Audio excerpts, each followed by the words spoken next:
everyone, I just want to provide an update of the oxygen advantage videos I had published in my first year of medical school. These original videos were based on my personal experience. However, after having a conversation with an anesthesiologist I deeply respect, it made me want to re-examine the evidence and research about the physiology surrounding the oxygen advantage. After doing more research and reflecting on my clinical experience, where I got the opportunity to examine many patients' blood gases, I realized that the science behind the oxygen advantage was incorrect. Fortunately, many pseudoscientific ideas take complicated scientific systems and grossly oversimplify them and package them with a lot of bravado to sell their ideas. This is the epitome of the Dunning-Kruger effect. However, describing why all this physiology is wrong because of these complicated systems can be quite onerous. Therefore, if you would like more details about why the physiology of the oxygen advantage is incorrect, I'd highly recommend you check out an excellent article on science-based medicine by Dr. Joseph Albitz, who's a pediatric intensivist based in Colorado.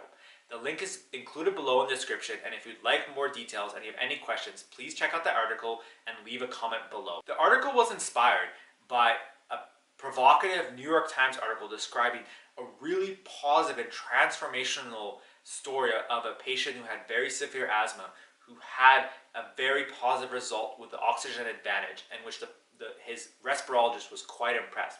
But an anecdote isn't science. So what does the research say about the benefits of the oxygen advantage? There's some limited amount of research, not as much as proponents of the oxygen advantage would like you to think. But what the research shows is that there's some benefit in the oxygen advantage for helping reduce the symptoms and rescue medications used in asthma with no objective changes in pulmonary function. But how is it that people can have such dramatic results if the evidence isn't behind it? And how are these companies able to make such wild claims and have these amazing stories that seem so believable? Well, the most important thing, which is an important variable in any pseudoscientific method, is the placebo effect. What these methods do is the very charismatic, outspoken leader does a great job of instilling a very strong belief of a positive effect. And that is the essence of the placebo effect. And the essence of placebo effect is that it's a very short-term result. That's why people have to keep coming back to this very positive and charismatic leader that will instill this deep belief of something happening to them. Secondly, specifically to the oxygen advantage, it has a big focus on the breath, which is well known to help influence and regulate your levels of stress.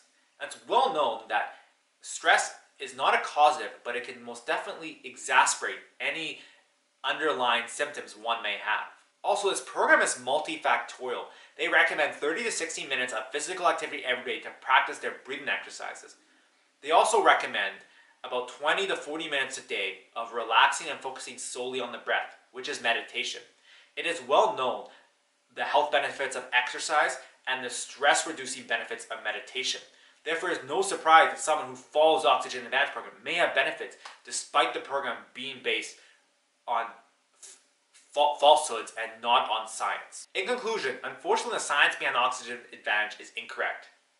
But that doesn't mean you can't incorporate physical activity using the breath to reduce your stress and focusing on breathing through your nose if it's possible for you for the possible theoretical but unclear clinical significant benefits of filtration, humidification, and warming of the air, and possible increased nitric oxide production when you're breathing through your nose.